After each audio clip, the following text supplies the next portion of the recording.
उर्मिला जी, राधे राधे महाराज जी। महाराज जी, मुझे बुढ़ापे की बहुत चिंता रहती है कि पता नहीं कितने कष्ट भोगने पड़ेंगे। इस वजह से प्रभु भक्ति में भी कम ही मन लग रहा है महाराज जी। अरे तो राधा राधा जपो, बुढ़ापा जैसे जवानी जैसे बुढ़ापा ऐसे मृत्यु आने वाली है। केवल बुढ़ापे से थोड़ी रुक जाएगा सिस्टम, फिर मृत्यु आने वाली है, फिर जन्म आने वाला है, फिर तो इसी क्रम को काटने के लिए तो हमें मानव देह मिला है। अब हम बुढ़ापे की चिंता न करें, प्रभु का चिंतन करें। जो तुम्हें नाम प्रिय नाम जप करो, तुम थोड़ी बुढ़ापे में हो। शरीर बुढ़ापे में है, शरीर तो चले जाएगा, आज नहीं तो कल जाएगा, पक्का चला जाएगा। जवान का नहीं चला जाता क्या?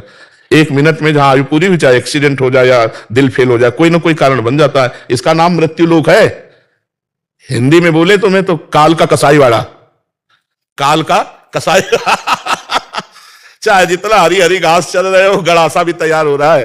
पक्की बात समझ लो, या कोई मित्र है ना, या कोई शत्रु है, ना कोई अपना है ना पराया है। एक ही जगन नाटक वैभव परमात्मा नाटक कर रहा है, उसी को जान लो, उसी को स्वरूप में हो जाओ तो बस मुक्त है। नहीं तो एक भय, बुढ़ापे के बाद मृत्यु का भय, और मृत्यु के बाद फिर पुनरपि जननम पुनरपि मरणम पुनरपि जननी जठरे से। इसी चक्र को रोकने के लिए साधन धाम मोक्ष कर द्वारा पाई नजे परलोक समारा, सो परत्र दुख पावई, सिर धुनि धुनि पछताए, काले कर्म ईश्वर मिथ्या दोष लगाए। कोई भय का विषय नहीं होता अगर भगवान से चित्त जुड़ जाए।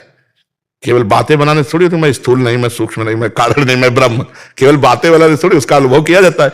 अब जैसे पूरे संसार में समय काट दिया, अब डर लग रहा है। एक सज्जन आए थे, यहां बैठे थे, उन्होंने कहा था हर वस्तु हमारे पास है, हर वस्तु। कोई बड़े अधिकारी थे, पदाधिकारी सब, और मुझे एक डर लग रहा है कि सब छूटेगा, मैं मरूंगा, इसका क्या उपाय है?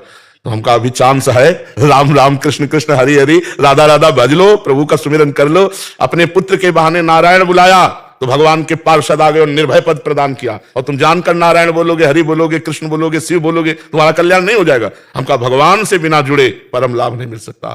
तो इसलिए हमारी प्रार्थना है कि बुढ़ापे का चिंतन मत करो, तो जाएगा, नाशवान शरीर है, भगवान का नाम जप कर लो। यह कलिकाल मलायतन मन कर देख विचार, श्री रघुनाथ नाम बिना ही नान आधार। भगवान के नाम के बिना मंगल होने वाला नहीं, खूब नाम जप करो। हाँ, उनके अनंत नाम है, जो नाम तुम्हें प्रिय हो या गुरुदेव ने दिया हो वो खूब नाम जप करो। समझ रहे भैया? हाँ, डरो मत कि हमें शरीर को कष्ट भोगने पड़ेंगे। पता नहीं, अब बिना कष्ट भोगे चली जाओ। ऐसा भी तो हो सकता है कि राम राम जप रहे, कृष्ण कृष्ण जप रहे, दिल फेल हुआ, चले गए। एक मिनट नहीं लगता कभी कभी, किसी को देखो ना ऐसे हुए बस चले गए। तो हमको आगे की बात सोच के डरना नहीं, हमें वर्तमान के सेकंड को नाम में लगाना है। एक भी क्षण हम भगवान का विस्मरण न करें तो निर्भय निश्चिंत निष्ठोक हो जाओगे। पर भजन के बिना तो सब बेकार है। भजन के बिना तो हमें कुछ अच्छा नहीं लगता कि कोई भी निश्चिंत निशोक नहीं हो सकता। चिंता, शोक, भय, उद्विग्नता, विषाद, ये उसके जीवन में बने रहेंगे जब तक भजन नहीं करेगा। एक आई थी, यहां बैठी थी, वो कहती थी सब सुख है हमारे पास बड़े, पर मैं खुश नहीं हूं। हमें बहुत अच्छा लगा, बहुत अच्छा लगा। हम कहा हमारे शास्त्र जैसा कहते हैं वो प्रमाण आप दे रही हो, आप खुश नहीं हो क्योंकि एक भगवान को तुमने स्वीकार नहीं किया। एक भगवान को केवल स्वीकार ना करने का, सब कुछ होने पर भी कुछ नहीं है आपके पास।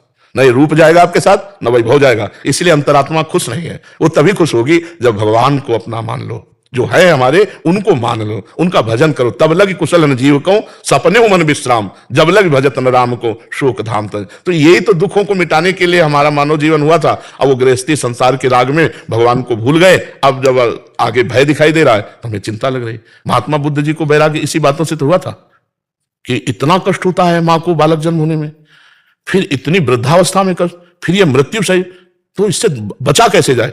सब छोड़ करके यह आसन सुष्यत में शरीर, मतलब इसी आसन पर शरीर सूख जाए, हड्डियां टूट जाए, मांस गलित हो जाए, लेकिन जब तक ब्रह्मबोध नहीं होगा तब तक मैं आसन से नहीं उठूंगा। उसे बोध वृक्ष कहते, जहां महात्मा बुद्ध ने हट करके और भगवान का अनुभव किया, ब्रह्म का। यद्यपि वो ब्रह्म स्वरूप ही है, हमारे शास्त्रों में तो भगवान का अवतार कहा गया है, महात्मा बुद्ध जी को अवतार कहा गया, इसके बाद ही कल की अवतार की चर्चा आती है। तो इसलिए खूब नाम जप करो, भगवत चिंतन करो। ये मत डरो कि मरना है, शरीर छूटना है, बुढ़ापा है, कष्ट है, ये स्वप्न है।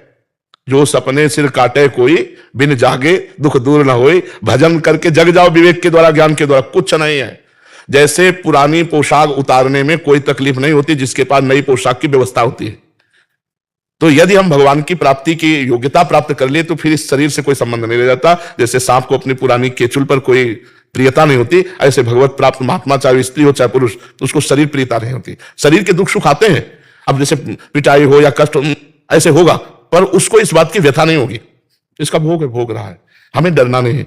भगवान का अगर आश्रय लियो तो कोई ना कोई रूप रख के, अगर कोई बुढ़ापे में तुम्हारे पास नहीं तो भगवान आ जाएंगे। माधवदास बाबा जगन्नाथपुरी में वो संग्रहणी रोग हुआ, बार बार शौच, तो मूर्छित हो गए। बहुत सी शौच होने पर फिर शरीर की सामर्थ्य नहीं रहती, तो आंख खोल के देखा तो सुगंध, मल में तो दुर्गंध आनी चाहिए। और देखा कि एक 9 किशोर पीतांबर बांधे हुए समुद्र से लंगोटी धोकर के ऐसे फैला रहे, तो पीठ दिखाई दी, तो उनका लाला कौन हो आप? तो जो ही मुड़े तो देखा अरे प्रभु, तो कहा प्रभु आप, और वो भी मल भरी लंगोटी धो रहे। तो उनका बाबा तुम्हारा और कोई है क्या? बोले प्रभु आपके सिवा। तो बोले जिनका कोई नहीं होता उनकी हम ही स्वयं सेवा। भगवान के अनंत पार्षद है, लेकिन स्वयं भगवान अपने भक्तों की सेवा की।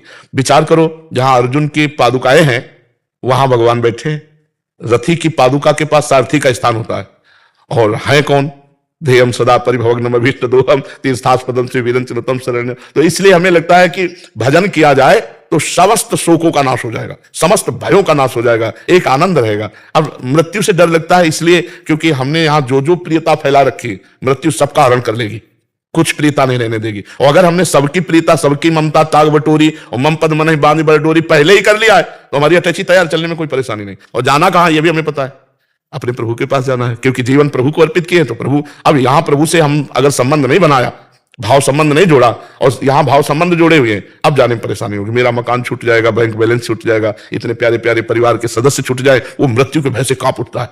और जिसने अपना प्यार प्रभु को समर्पित किया है, तो भाई यहाँ काम के लिए भेजे गए थे सरकारी आदमी, हम तो सरकारी आदमी, हम तो श्री भगवान के भेजे गए थे, अपना काम किया, चल दिया, कोई भय नहीं रहता। जैसे ऐसा कोई भय थोड़ी है कि मृत्यु हो जाएगी, किडनी फेल है, अब बड़ा कुछ नहीं। इसका तो जब चर्चा में लाते हैं तो चिंतन होता नहीं, इसका चिंतन भी नहीं होता। पीड़ा हो रही, एक अभ्यास बन गया, पीड़ा का एक अभ्यास बन गया है।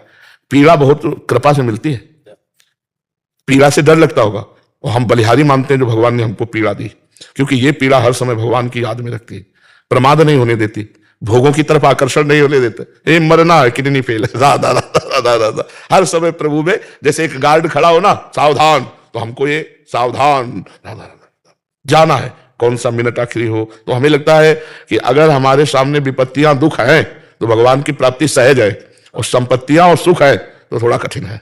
तो हमें डरना दुख से नहीं है, हमें डरना सुख से है। कहीं फंस ना जाए। दुख में कोई फंसता है क्या? विपत्ति में कोई फंसता थोड़ी है। विपत्ति में तो भगवान की तरफ, विपत्ति प्रिय होती है क्या? प्रिय तो सुख और संपत्ति होती है, और प्रियता ही भगवत प्राप्ति में बाधक है। तो इसलिए कुंती जी ने मांगा था ना, कदम कदम पे विपत्ति हमें प्राप्त हो। तो इसलिए आप डरो मत मैया, भगवान है ना, खूब नाम जप करो, भगवान का आश्रय रखो जी।